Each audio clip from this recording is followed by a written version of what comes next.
어이가 없네. 우리 딸 예물 사주러 갔다가 당신이 우리 애한테 뭐라고 했다면서?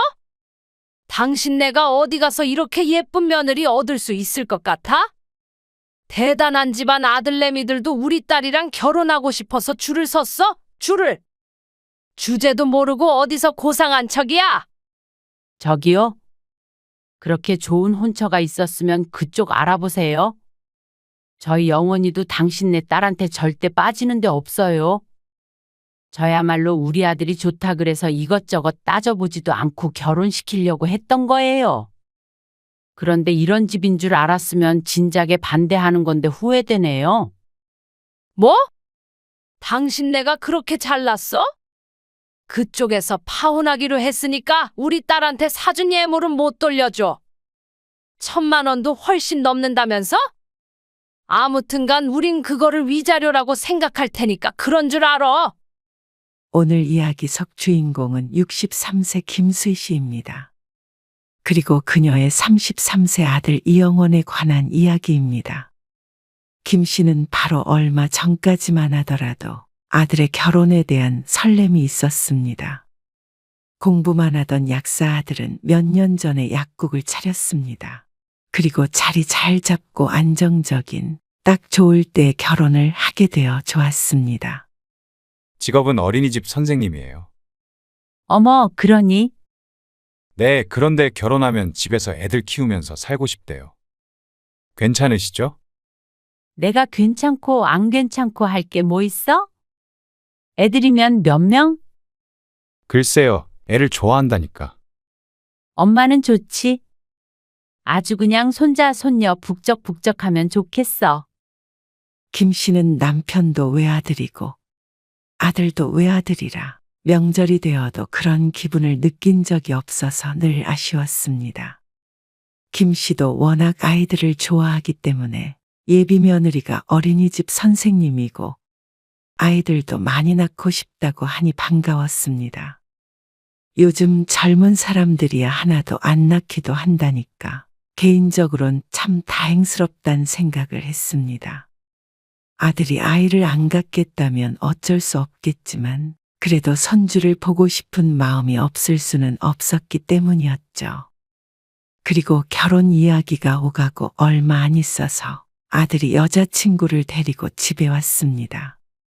상견례 전에 인사를 시키겠다며 말이죠. 일단 첫인상은 참 좋았습니다. 예쁘장한 얼굴에 무릎까지 오는 살구색 원피스를 입고 왔는데 무척 단아하고 참해 보였습니다. 안녕하세요. 어머니. 어머, 어머니? 첫 만남에 대뜸 어머니라고 부르는 예비 며느리. 살가운 모습에 김 씨는 웃었습니다. 시커먼 남자들만 있던 집안이었는데 딸같이 다정한 며느리가 들어오면 참 좋을 것 같았습니다. 영원이가 아주 예쁜 색시를 데리고 왔네요. 아이 별 말씀을요. 어머니가 더 아름다우세요. 외모만 보면 아주 얌전하고 참하지만 당돌한 면도 있는 것 같고 김 씨의 아들이 연애 1년 만에 결혼을 하겠다고 데리고 온 이유를 알 것 같았습니다.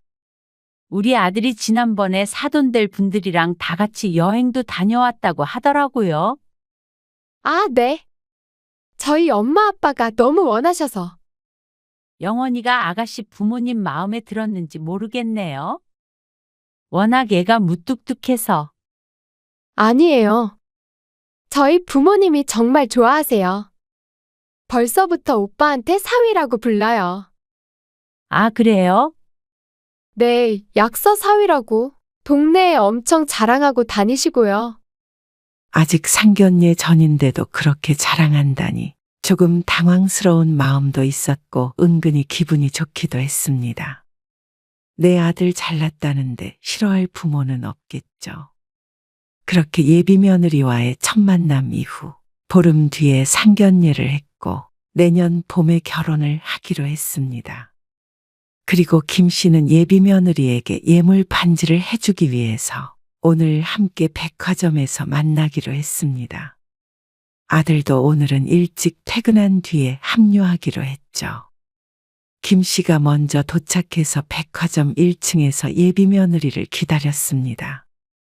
어머니, 뒤에서 김 씨를 부르는 소리가 들렸습니다. 돌아보니 화려한 차림의 예비 며느리가 서 있었습니다. 첫 만남과 상견례 때 보았던 단아했던 모습은 온데간데 없었습니다.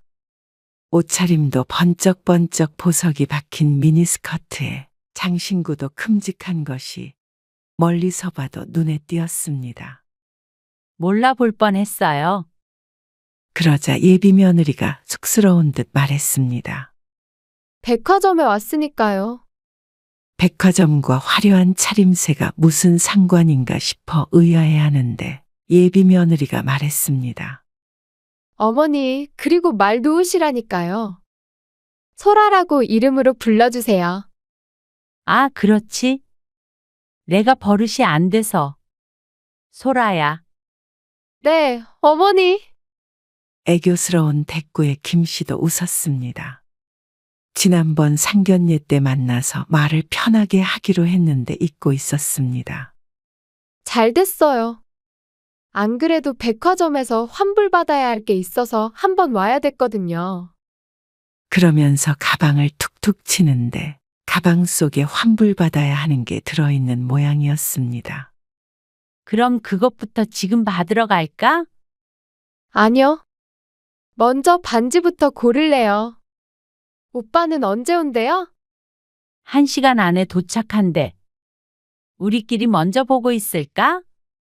네, 어머니. 어차피 오빠는 봐도 몰라요.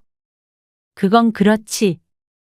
며느리는 김 씨의 팔에 야무지게 팔짱을 꼈습니다. 이런 경험이 없어서 그런가 김 씨는 당황했습니다. 원래 며느리들은 시어머니에게 이렇게 살가운가 싶었습니다. 남들 얘기 들어보면 요즘 며느리들은 시어머니는 집에도 못 오게 하고 만나는 것도 질색한다는데 김 씨의 며느리 소라는 좀 다른 것 같았죠. 김 씨는 며느리와 함께 보석을 파는 매장으로 함께 갔습니다. 하나밖에 없는 아들 결혼시키니 동네 금은방보다는 비싸더라도 백화점에서 예물을 해주고 싶었습니다.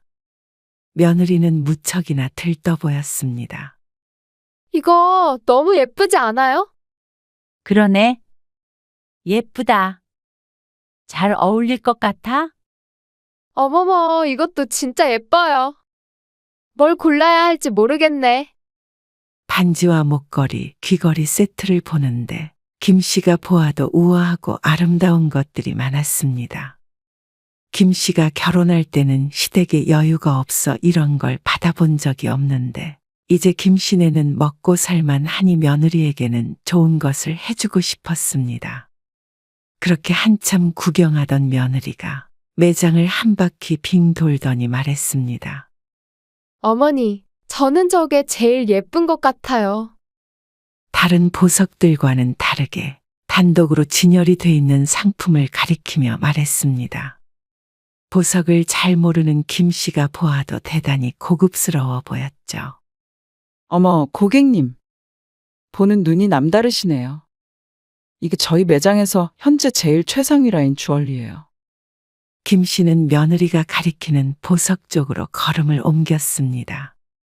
목걸이, 반지, 팔찌에 귀걸이까지 있는 세트였습니다.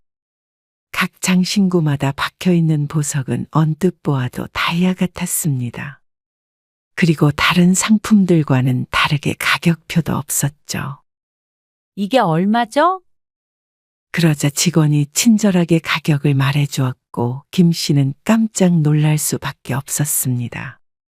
다른 상품들은 김 씨도 어느 정도 예상했던 금액이었지만 며느리가 고른 이 보석 세트는 그런 것들의 가격의 거의 두세 배가 넘는 금액이었습니다. 일반적으로 금은방에서 사는 예물과 비교하자면 천지 차이였습니다. 김 씨는 당황스러운 마음을 숨기고 고민했습니다.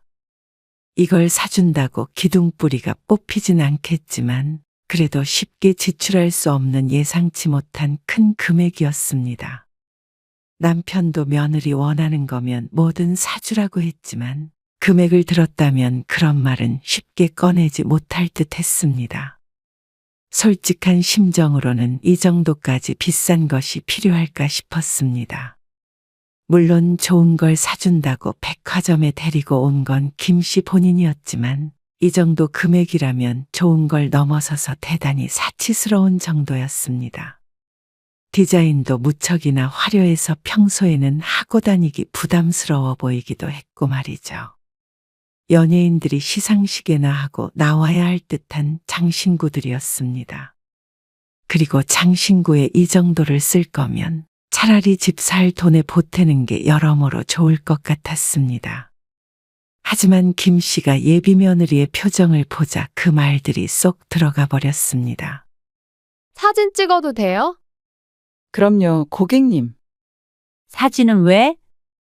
친구들한테 자랑하려고요. 며느리는 벌써부터 결제를 마친 것처럼 신이 나서 방방 뛰었습니다. 정말 너무 영롱하네요. 집에다가 모셔만 놔도 매일 기분이 좋을 것 같아요. 그러니 여기서 어떻게 안 된다고 말할 수 있을까요? 하지만 김 씨도 선뜻 계산해 달라는 말을 내뱉기가 힘들었습니다. 그런데 여기서 과하게 쓰는 것보다는 집이나 뭐 그런 게. 김 씨가 돌려서 말을 해보려고 했지만 며느리는 굉장히 확고했습니다. 이왕에 하는 거 제일 좋은 게 좋죠. 어머니, 집은 나중 문제라는 듯이 말하는 며느리. 그런데 그때 며느리가 갑자기 어디론가 전화를 걸었습니다. 엄마, 나 소라? 응. 어머니랑 골랐어. 진짜 비싸고 이쁜 건데 사진 보내줄까? 우리 어머니 짱이지? 알았어. 지금 바로 보낼게. 워낙 순식간이라 차마 말리지도 못했습니다. 옆에서 직원은 김 씨만 쳐다보고 있었습니다. 어서 카드를 내밀기를 기다리고 있는 듯 했습니다. 반지는 사이즈를 맞춰야 하죠?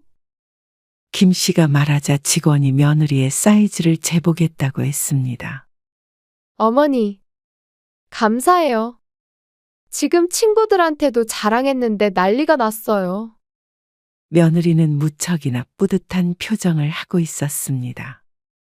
그래서 김 씨도 좋은 게 좋은 거다 생각하기로 했습니다. 집에 모셔만 두어도 좋겠다는데 여기에다가 찬물을 뿌릴 수가 없었습니다. 자세한 상의 없이 무턱대고 마음껏 골라보라고 한 자신의 잘못이었습니다. 영원이한테 안 보여줘도 될까? 당연히 오빠는 제가 좋다고 하면 사라고 할 거예요. 아들도 이렇게 비싼 줄은 모를 게 당연했습니다. 곰 같은 성격이라 다이아는커녕 요즘 금반지가 얼마나 하는지도 전혀 모를 것이었습니다. 결국 김 씨는 며느리가 고른 보석 세트를 결제했습니다. 처음 주는 선물인데 여기에서 쪼잔하다는 소리를 듣기는 싫었고 아들의 체면도 상할 것 같았죠. 그리고 계산을 마치자 그제서야 아들이 주차장에 도착했고 곧 오겠다고 말을 했습니다. 소라야, 너 뭐 환불한다고 그러지 않았어? 아, 네, 화장품인데요. 잘못 산 것 같아서요. 어머, 그래? 그럼 1층으로 가자. 영원이한테도 1층으로 오라고 할게. 김 씨는 며느리와 함께 에스컬레이터를 타고 1층으로 내려갔습니다. 저는 환불받고 있을 테니까 어머니는 영원히 오빠 데리고 와주세요. 김 씨는 지하에서 올라오는 에스컬레이터 앞에 서서 아들을 기다렸습니다. 그러자 잠시 후에 아들이 올라왔습니다. 어머니, 다 고르셨어요? 응, 골랐어. 예쁜 걸로 했어요. 예쁘긴 하지. 김 씨는 대답하면서도 속이 쓰린 듯 했습니다. 그것도 모르고 아들은 잘 됐다며 웃었죠. 소라는 어디 있어요? 화장품 환불한다고 갔어. 김 씨는 아들을 데리고 예비 며느리가 간 매장을 향했습니다. 그런데 이상하게 그곳에 사람들이 몰려 있는 것 같았습니다. 다가갈수록 웅성거림은 커졌고 그 사이에서 익숙한 목소리가 들렸습니다. 내 말이 말 같지 않아요? 이거 바르고 내가 트러블이 생겼다니까? 고객님, 이미 거의 다 쓰셔서요. 다 썼으니까 트러블이 났는지 안 났는지 아는 거죠. 조금 쓰고 어떻게 알아요? 얼굴에 뾰루지인지 뭔지 나서 내가 병원비를 얼마나 썼는데. 그것도 같이 청구할 거예요. 어찌나 고래고래 소리를 지르는지 멀리 있던 손님들도 하나 둘 몰려들기 시작했습니다. 김 씨와 아들은 어안이 벙벙한 채로 그 모습을 바라보았습니다. 고객님, 아까도 말씀드렸지만 거의 다 쓰셔서 환불 조치는 어렵습니다. 정말 죄송합니다. 직원이 고개를 숙이며 대답했지만 예비 며느리의 행동은 더욱 거칠어졌습니다. 들고 있던 화장품 통을 바닥에다가 탁 내팽개치더니 말했습니다. 당신 여기 책임자 아니지? 더 높은 사람 나오라 그래. 갑자기 반말을 하며 삿대질을 하는 모습에 내가 알던 그 사람이 맞나 싶었습니다. 아들도 잔뜩 당황해 있었습니다. 예비 며느리가 집어던진 크림통이 대굴대굴 굴러서 김 씨의 발치 앞에서 멈췄습니다.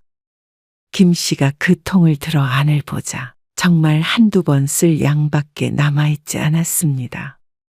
언뜻 보아도 야무지게 한 통을 다 쓴 것 같은데 빈 통을 들고 환불하겠다고 온 정신 상태가 의심이 되었습니다. 사람들이 매장을 둘러싸고 있었고 어떤 사람은 휴대폰을 꺼내서 영상인지 사진인지를 찍고 있었습니다. 책임자 부르라고. 이게 한두 푼 하는 것도 아니고 말이야.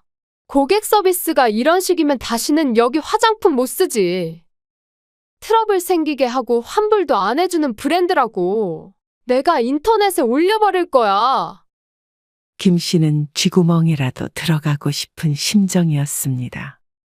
사람들도 웅성거리면서 예비 며느리를 손가락질하고 있었는데 며느리 본인만 모르고 있는 것처럼 아주 당당했습니다.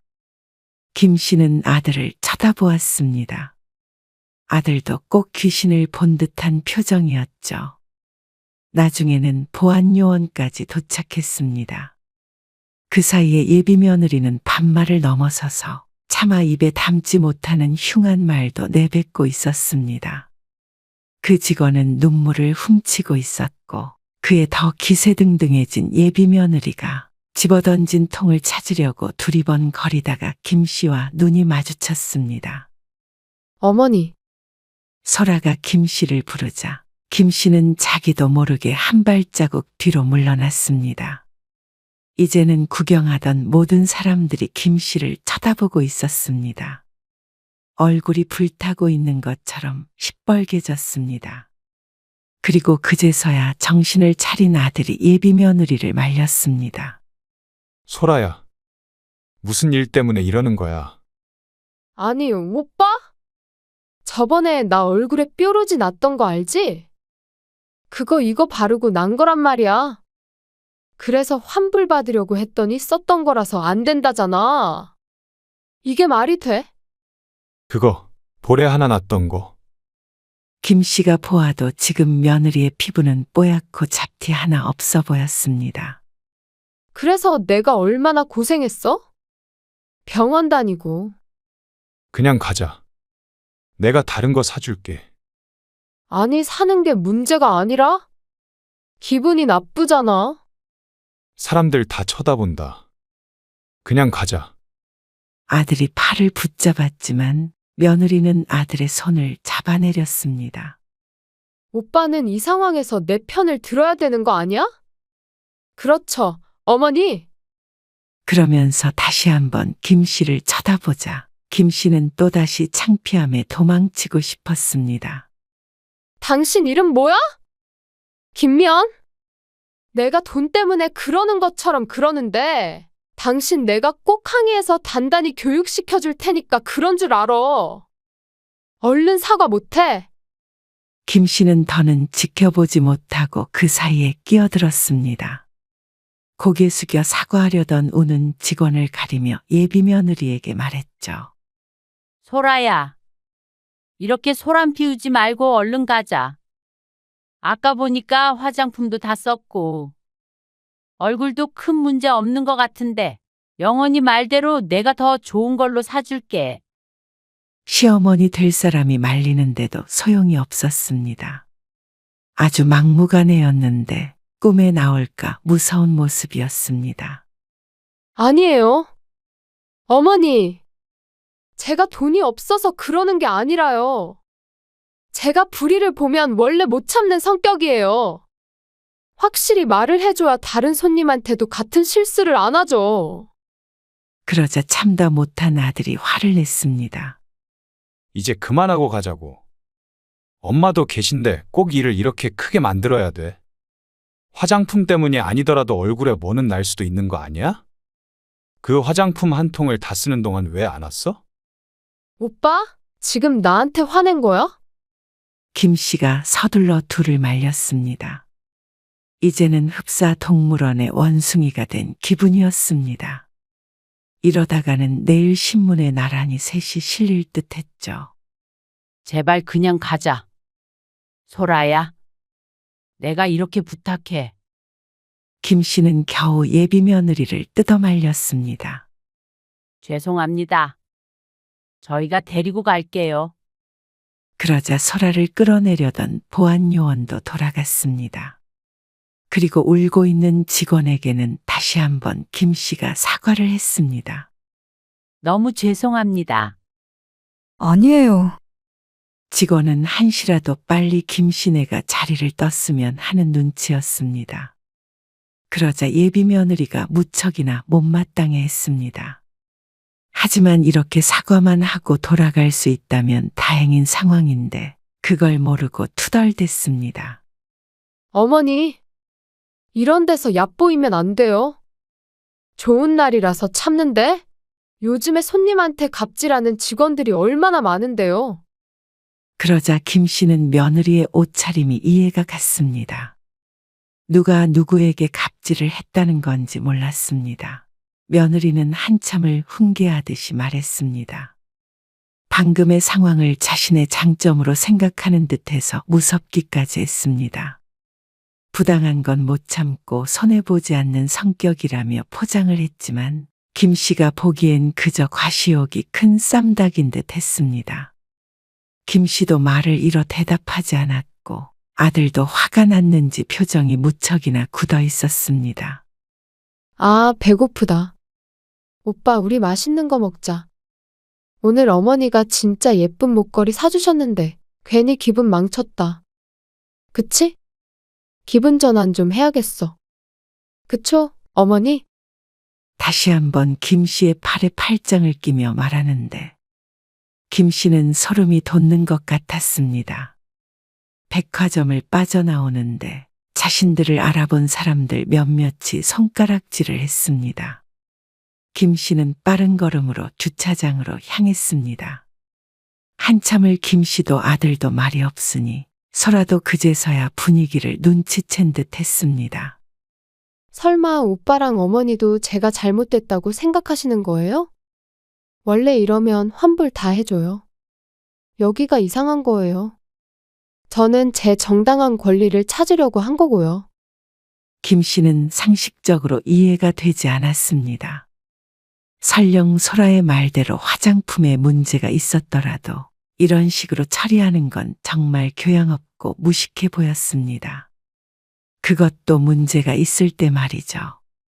누가 봐도 강짜를 부리는, 아니 폐악을 부린 것 같은데 본인은 그게 아무렇지도 않은 듯 보였습니다. 말하는 것을 들어보면 한두 번 해본 솜씨도 아니었습니다. 김 씨와 아들이 말리지 않았다면 그 자리에서 머리채라도 잡을 듯한 폼새였습니다. 이런 사람이 어떻게 어린이집에서 아이들을 돌볼지 의심스러웠습니다. 그리고 이런 성격으로 김 씨의 손주들을 훈육한다고 생각하면 생각하고 싶지도 않았습니다. 모골이 성연해졌습니다. 아까 그 직원이 서 있던 자리에 김 씨의 아들이 서 있는다고 상상하면 끔찍했습니다. 결혼해서도 자신의 아들에게 그렇게 할까 무서웠습니다. 아들이 참지 못하고 말했습니다. 그만해. 창피하지도 않아. 화장품 다 쓰면 새로 사면 되지. 왜 이렇게까지 해? 문제가 있는 것 같으니까 그렇지. 그러면 왜 그걸 다 썼는데? 그건 예비 며느리는 말문이 막힌 듯 했습니다. 김 씨가 보아도 깨끗하게 쓴 화장품이었습니다. 그만해라. 오늘은 여기서 헤어지는 게 좋겠어. 영원히 너는 소라 데려다 주고 와. 나는 집에 먼저 갈게. 둘이 싸우는 꼴도 보기 싫었습니다. 어떻게 결혼 전에 예비 시어머니 앞에서 저렇게 바락바락 싸울 수 있는지 의문이었습니다. 너무나도 심란한 기분이었습니다. 먼저 집으로 돌아오자 남편이 침울해 있는 김 씨에게 무슨 일 있느냐고 물었습니다. 김 씨가 오늘 있었던 일을 설명하자 남편이 말했습니다. 지난번에 상견례 때 말이야. 뒷말은 다 하지도 않았는데 김 씨도 그때가 떠올랐습니다. 사실 그때도 이상했습니다. 그래서 상견례가 끝나고 집에 와서도 남편과 그 이야기를 나눴었죠. 처음으로 사돈 될 사람들을 만나러 간 날. 식사를 한 곳은 1인당 12만 원짜리 한정식당이었습니다. 코스 요리가 나오는 곳이고 음식은 매우 훌륭했습니다. 그리고 모든 게 순조롭지는 않았지만 김 씨가 아들에게 아파트를 사주겠다고 하자 분위기는 무척이나 화기애애해졌습니다. 다른 자잘한 것들은 아들 며느리 통해서 조율하기로 했죠. 그런데 문제는 이야기가 거의 끝나가던 때였습니다. 모두들 배가 불러 숟가락은 내려놓은 채로 이야기를 했고 슬슬 일어나자 하던 참이었죠. 그런데 갑자기 예비 안사돈이 직원을 호출하더니 빈 반찬 접시들을 다시 새로 채워줄 것을 요구했습니다. 김 씨 가족은 모두 당황했습니다. 가방을 챙기려는데 갑자기 반찬을 더 시키니 놀랄 수밖에 없었죠. 너무 많이 시키시는 것 같아요. 저희는 더 이상 못 먹을 것 같은데. 거의 10접시 정도의 반찬이 새로 깔렸습니다. 더 하실 말씀이. 그러자 예비 안사돈이 웃으며 말했습니다. 아이고, 저희도 배불러서 더는 못 먹어요. 그래도 이렇게 비싼 데 왔으면 이렇게 해야 손해를 덜 보는 거예요. 무슨 말인지 순간 이해를 못하자 덧붙여 말했습니다. 안 먹더라도 뽕을 뽑아야죠. 어차피 이건 공짜잖아요. 그러더니 샐러드에 들어있는 사과 하나만 콕 집어먹고는 다시 젓가락을 놨습니다. 이제 일어나죠. 그러더니 짐을 챙기기 시작했습니다. 그거 하나 먹으려고 모든 반찬을 다 새로 주문한 것인지 황당했습니다. 아무리 메인 요리가 아니라 추가 요금은 내지 않는다지만 상식적인 행동은 절대 아니었죠. 그리고 며느리와 바깥사돈의 표정을 보니 아무렇지도 않아 보이는 게 원래 종종 있는 일인 듯 했습니다. 김 씨는 속으로는 뜨악했지만 그거 하나만 보고 뭔가를 판단하기엔 만남이 너무 짧았습니다. 이제 보니 그런 것도 집안 내력인 것 같았습니다. 부모를 보면 자식을 안다고 이상한 점이 있었는데도 외면하고 결혼을 진행한 게 실수였던 것 같았습니다. 아무래도 이 결혼이 불안했습니다. 하지만 아들이 어떻게 생각하는지 몰라서 먼저 말을 꺼낼 수는 없었습니다. 그래서 영원이는 집으로 간대. 소라 데려다 주고 여기로 온댔으니까 금방 올 거예요. 그래도 영원이한테는 너무 그런 내색 하지 마. 남편도 아들이 걱정스러운 듯 했습니다.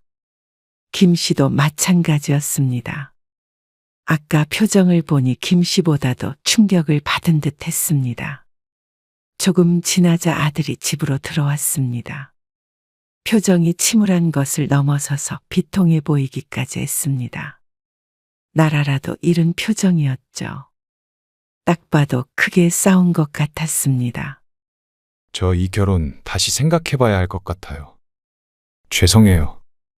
아들은 큰 죄를 지은 듯 고개를 숙였습니다. 하지만 김 씨는 그 말이 차라리 반가웠습니다. 그런 며느리를 볼 생각에 눈앞이 깜깜했는데 아들의 한마디에 눈이 번쩍 트이는 것 같았습니다. 사실 지난번에 소란의 가족들이랑 여행 갔을 때요. 그러면서 지난 이야기를 풀어내는 아들. 다음날 호텔에서 나오면서 저는 정리를 하고 있는데 소라도 그렇고 소라 부모님도 그렇고요. 수건도 여기저기에다가 흐트러뜨리고 침대도 엉망으로 만들고요. 쓰레기도 여기저기 집어던져서 방을 난장판으로 만들어 놓더라고요. 그래서 제가 왜 그러냐고 물어봤더니 왜 그런 거래? 김 씨도 의아해서 물어보았습니다. 그런데 아들의 대답이 너무 충격적이었습니다. 호텔 요금에 청소 비용이 다 포함된 거니까 우리가 정리할 필요가 없지 않냐고 그러더라고요. 근데 우리가 청소할 필요가 없는 거랑 그래서 일부러 어지럽히는 거랑은 다른 거잖아요. 사실 그때도 소라랑 좀 말다툼이 있었는데 이미 결혼 얘기가 나오고 있어서 아들은 괴로워 보였습니다. 이런 사람인 줄 몰랐어요. 그런 것만 빼면 좋은 사람이라고 생각했어요. 근데 차라리 그때 제가 결정을 했어야 되는 건데 오늘 엄마가 그런 모습 보시게 해서 정말 죄송해요. 남편도 그런 아들에게 한마디 했습니다. 오늘 내가 들은 말이 사실이라면 나는 솔직히 자신은 없다. 그런 집하고 사돈 맺고 살고 무엇보다도 너는 그 집 식구도 되는 것 아니니? 저도 너무 괴로워요. 고민됐던 순간들이 있었는데 제가 시기를 놓친 것 같아요. 늦은 게 어딨어. 아직 결혼을 한 것도 아닌데. 김 씨의 솔직한 심정이었습니다. 어영부영 떠밀려 결혼해서 남은 6, 70년 평생 괴롭게 사느니 차라리 파혼이 나았습니다. 주변에도 아들이 결혼하는 줄 알고 있지만 그건 물으면 그만이었습니다. 그 과정이 아무리 힘들어도 이혼하는 것보다는 쉬울 듯 했습니다. 네가 잘 결정해서 알려줘. 엄마 아빠는 영원히 네 의견에 따를게. 그러고 며칠 뒤에 아들이 파혼 이야기를 여자 쪽에 전달한 듯 했습니다. 그리고 당황스럽게도 안 사돈 될 뻔했던 사람에게서 전화가 왔습니다. 아니, 도대체가 이해를 못하겠네요. 우리가 못해준 게 뭐가 있어요? 솔직히 우리 딸 정도면 더 좋은 혼처도 있었는데 얘가 좋다고 해서 진행했던 거예요. 어떻게 이렇게 뒤통수를 쳐요? 그때 만나서 얘기 잘 끝내놓고 말이에요. 단단히 화가 난 듯한 목소리였습니다. 저희랑 사고방식이 좀 다른 것 같아요. 사고방식이요? 참 어이가 없네. 듣자 하니 무슨 상견례 얘기도 꺼내고 우리 딸이 화장품 환불받는 것 가지고도 핀잔을 줬다면서요? 영원히 걔가 어디 가서 이렇게 예쁘고 참한 애 만날 수 있을 것 같아요? 어디서 고상한 척이야? 그러더니 폭언을 퍼부었습니다. 나중엔 절반이 김 씨의 아들 영원의 욕이었습니다. 저기요. 그렇게 좋은 혼처가 있었으면 그쪽 알아보세요. 저희 영원이도 당신네 딸한테 절대 빠지는 데 없어요. 저야말로 우리 아들이 좋다 그래서 이것저것 따져보지도 않고 결혼시키려고 했던 거예요. 그런데 이런 집인 줄 알았으면 진작에 반대하는 건데 후회되네요. 뭐? 당신네가 그렇게 잘났어? 그쪽에서 파혼하기로 했으니까 우리 딸한테 사준 예물은 못 돌려줘? 뭐 1,000만 원도 훨씬 넘는다며? 정신적 피해에 대한 보상으로 그건 받아야겠어? 위자료라고 생각할 테니까 그런 줄 알아? 도대체가 상스러워서 도저히 사돈은 못 맺겠네요. 그리고 그 예물은 진작에 제가 환불했거든요. 서로 주고받은 거 없으니까 깔끔하게 끝날 것 같네요. 당신네 내가 가만히 둘 줄 알아? 나 아는 사람 조카가 변호사야. 당신네들 싹 다 고소할 거니까 알아서 해. 이렇게 똑 부러지는 며느리감을 몰라보고 말이야. 나중에 땅을 치고 후회하지나 마라. 약 사면 단 줄 알아? 우리 딸은 최소 의사랑은 결혼시킬 거니까 나중에 연락이나 하지 말어. 네, 부디 그렇게 하세요. 그럼 이만 끊습니다. 전화기 너머로 상스런 욕이 들려왔지만 김 씨는 미련 없이 끊어버렸습니다. 귀가 썩는 듯 했습니다. 그리고 속으로 조상님께 감사 인사를 올렸습니다. 이런 집안과 엮이지 않게 해주셔서 정말로 감사합니다. 허공에다가 대고 고개 숙여 인사까지 했습니다. 정말 10년 감수했습니다. 며느리 좋은 예물 맞춰준다고 백화점에 가지 않았다면 하마터면 저 집안의 아들을 밀어넣을 뻔했습니다. 김 씨는 가슴을 쓸어내렸습니다. 아들은 아직 젊고 창창하기에 결혼 걱정은 하지 않았습니다. 부디 다음번엔 좀 더 오래 연애하고 가족들도 여러 번 만나보고 좀 더 신중하게 결혼 결정을 하길 바랄 뿐이었습니다. 그리고 보아하니 저 집안은 어딜 가도 환영받지는 못할 듯 했습니다.